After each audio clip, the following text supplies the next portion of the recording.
Hello everyone, I hope you guys are all well.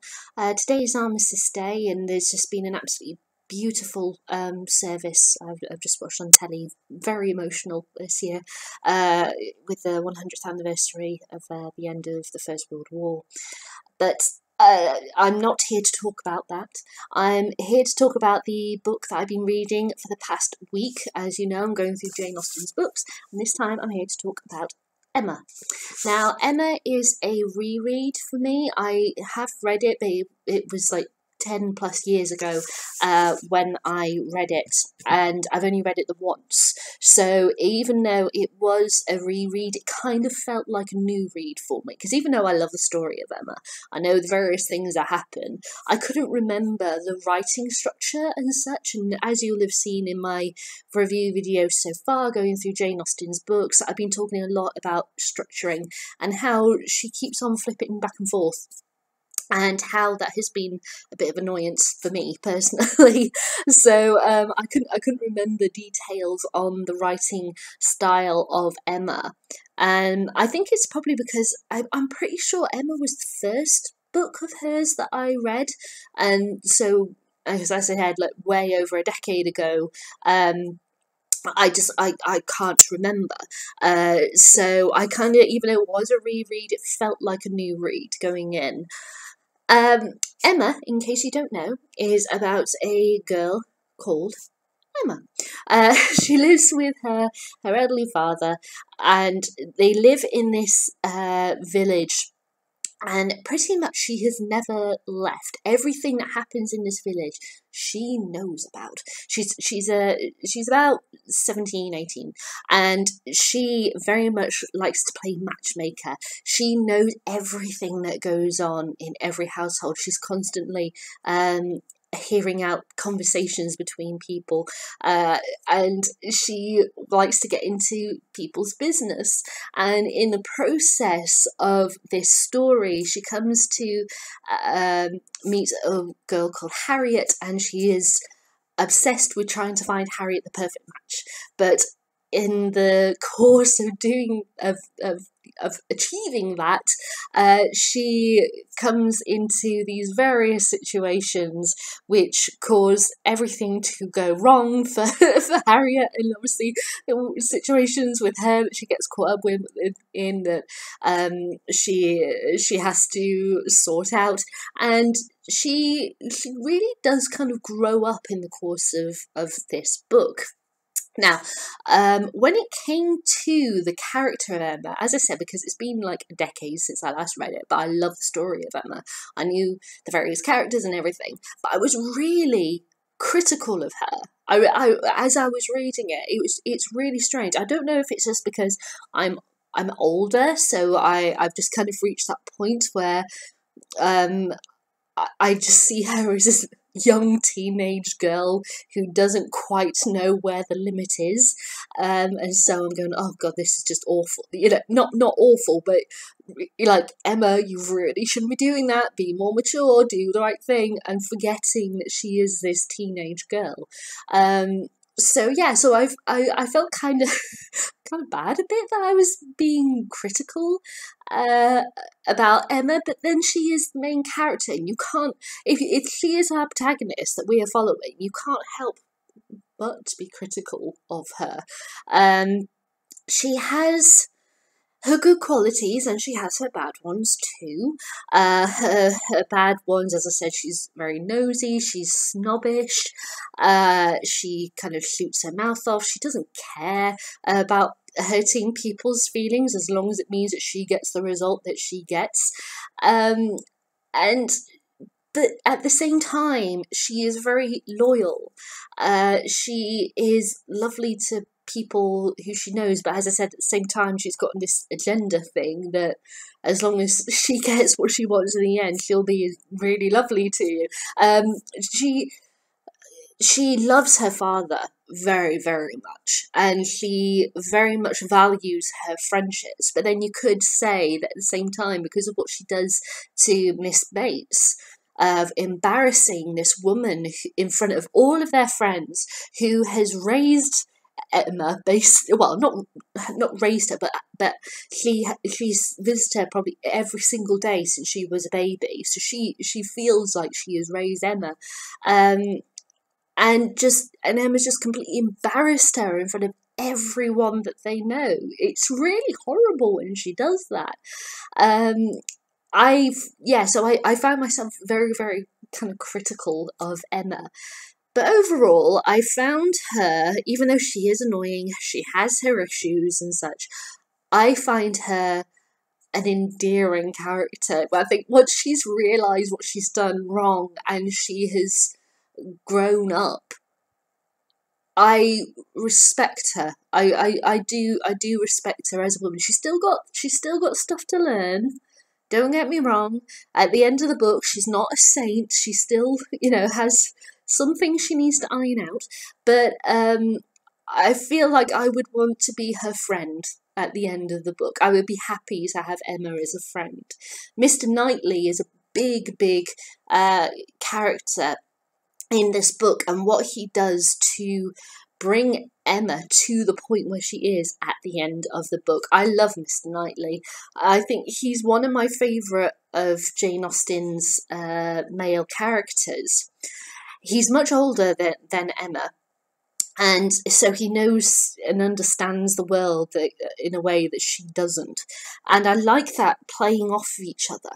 It's very interesting when I come to think about it, that with Pride and Prejudice, there are a lot of people, and it was at this Chiltern Literature Festival session, which I went to, that I discussed in the Pride and Prejudice review, where it was the bad qualities of Darcy and everything. And it was interesting because one of these speakers, I think it might have been Dolly, who said everyone sees it as how the story of how Lizzie fixes Darcy. And when you think about it, because of the way that it is structured, in this story is almost how Knightley fixes Emma. Well, the term fixes is very hard, and that's why I was using quotation marks, because Dolly also did that, because of Darcy doesn't really necessarily change, but I feel that Emma does, because she gets a level of maturity. And like I said, she's not a saint at the end of the book. She still has a way to go, but she has grown up quite drastically during the course of the story, and I feel that Knightley is the best person for her, the best fit possible. Now, just as Jane Austen, everybody thinks, oh, it's funny situations and romances and all that lot. Every kind of thing that you think about when you go Jane Austen, Emma just embodies it. I think Emma embodies it more than her other books, because her other books can have a few elements or a few of those characteristics that you think about, but not necessarily all of them. I think Emma pretty much covers all of them.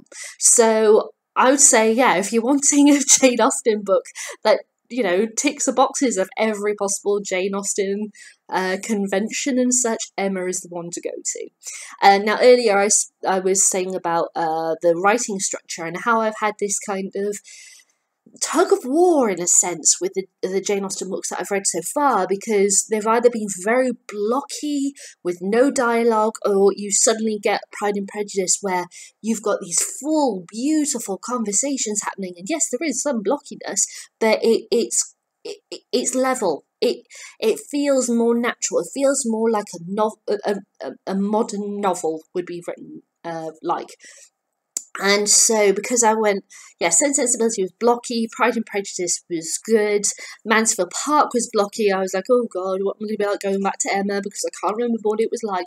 Emma wasn't too bad. It wasn't as fluid as Pride and Prejudice, I will say that, but it really did I didn't feel jarred. I felt relaxed reading it. I really felt comfortable reading it as well. And especially the reason why I say that is because with all of her books, obviously you're at a different location, you're at a different set. She has to explain all of this back history and all that lot. And there are a lot of characters in Emma. And there's some kind of movement back and forth because of going into village, then in Emma's house, then Mr. Knightley's house, and so you're Miss Bates and her mother's house. So you feel like you're constantly flowing, you're constantly moving, which was amazing compared to Mansfield Park, where it was just all in the house. And okay, Fanny does have a month away from the house to be with her family, but it's 1 month, which is like a chapter. Yeah, so I felt like Emma was so much more natural, and I felt completely comfortable in the writing style, the structuring, the characters. They were really believable and such. So I think at the moment, because I don't forget I've still got 2 to go, and those 2 I haven't read before, but at the moment I think Emma, for the way it's written, could be my favourite Jane Austen book. With Pride and Prejudice very, very close second place, or maybe even tied for first. I really thoroughly enjoyed it, and all the little things that she goes through and such. And as I said, I kind of really. Emma doesn't have, well, should I say, let's just scrap that sentence and try again. Emma does have bad qualities. And one of her bad qualities is her snobbishness, and how Harriet really likes this farmer, and how she turns Harriet away from him because of his rank in society, even though they are a perfect match for each other. But I love that Jane Austen wrote that. She wrote about these bad qualities in every single one of her books so far. The main family have been like saints. They're absolutely perfect. Apart from, in Pride and Prejudice, obviously Lydia, because Lydia's the flirt and such. But all the other members of the family are wonderful. No one can do wrong. Oh, no, wait, hang on. I've just remembered, sorry. So there's Lydia in Pride and Prejudice and Tom in Mansfield Park. But Tom does come round and he becomes kind of saintly at the end. Lydia, she obviously gets married and goes away with her husband and never comes back again. So all her family who are left are all saintly. And everyone in Mansfield Park is saintly. And everyone is sensibility. And so I like that Emma is not that saintly character. And Jane Austen wrote that. So I liked the fact that she looked at those aspects. It was really lovely to read. And yeah, I really enjoyed it. Even the really kind of nastier characters in there were well written, well structured. I understood relationships of various characters very easily. You really felt, where when characters went away, or there was any kind of movement of these characters, you really felt it, or at least I did. And so I would have to say, as I said, I think Emma so far is my favourite Jane Austen. So I'm really happy that I've read it, and I've had an absolute crazy week at work. I had Friday off, so I did loads of reading of Emma, and I loved that day. It was just a wonderful day, and I've been doing writing and also over yesterday and such, and it was just so comforting to, after a really long day at work, to come home and read Emma and just immerse myself in the world and just curl up on the sofa or in bed with it, with a nice cup of tea or something. It really brought a smile to my face whenever I was sat reading it. And to go from Mansfield Park last week, where I hated it, to this is absolutely wonderful. So even though Mansfield Park last week was a big no for me, Emma was a big yes. So when it comes to adaptations, as you know, as I've been showing you with each of the Jane Austen reviews, I've got the BBC Jane Austen collection, and there is a production of Emma in here. I think it's the Jenny Agutter one. Hang on. Let's have a look. Oh no, Eve Best, Norman Rodney, Robert Bathurst, Marcia Warren, Patience Tomlinson, Ellie Bevan, David Bamber, Andrew Winkham, Beth Chalmers, Tom Hollander, Josie Lawrence, and Helena Ayres. So, no, sorry, it's not the Jenny Agutter one. Oh no, I think Jenny Agutter's Persuasion, actually. But it's from 2000. And it's a good drama, I have to say. There's another drama which I've got on iTunes, which is also available through Audible, but I haven't got it to hand at the moment, I'm sorry. But if I find the information, I'll put it in the link below for this video. That production is about 5-6 hours long. It's a thorough production. I really enjoyed that one. It's one of the BBC Radio Classic ones. So I think it might have been from about 96, 97 time. But yeah, if I'm able to dig out the information, I'll put it in the description for you. And when it comes to TV and film, the two productions I have are the Gwyneth Paltrow's Emma, the film, which I really enjoy. It really captures the charm of the story, as well as Emma's internal thoughts, and her criticisms, which you can't help but laugh at because sometimes they are quite ridiculous, the things that she thinks, how annoyed she is, like, oh, could it be a declaration of love? And she sees that Harriet and Vickers talking about celery, things like that. But you could feel her frustration that what she's trying to do, be a matchmaker, isn't working. But it's very well put together, this film, and I really like Alan Cumming in it. Playing the vicar is so great, and Juliet Stevenson just absolutely owns her role in this. I love it. And then there's the TV version, the recent TV version, Rob Nagani and Johnny Lee Miller. Now, I like this version. Now that I've reread the book, well, it almost feels like a first read, I'm not that fond of it anymore. And that sounds really strange, but even as a drama, I think I love it more as a drama than an adaptation. Which sounds odd, I know. It's not until I've reread it this week that my feelings towards this have changed, because there are quirky things in this that I'm just a bit like, oh, that's not canon. That's not what happens. There are some things that are said where I feel like, well, they took that tone, and I feel that if you actually read it, it should be this tone.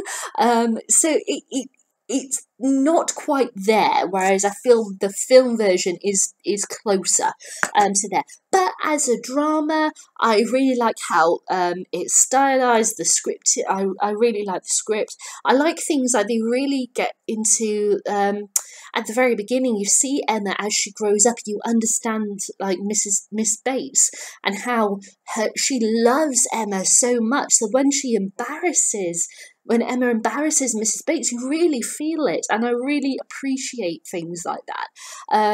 But yeah, I do kind of feel a few irks about the casting, and even though I love Johnny Miller, I'm like, I don't know if he was the right Mr. Knightley. But I would still recommend it. It's it's a nice little drama, but it's now, because I've reread the book, not my favourite. Okay, so they were my thoughts on Emma by Jane Austen. Have you guys read this book? I'd love to know what you think. You can leave me a comment in the comments box below, or you can give me a thumbs up, thumbs down. Entirely up to you. I'll let you decide, and I'll be back to announce which book I'm going to be reading next. Alright then guys, bye.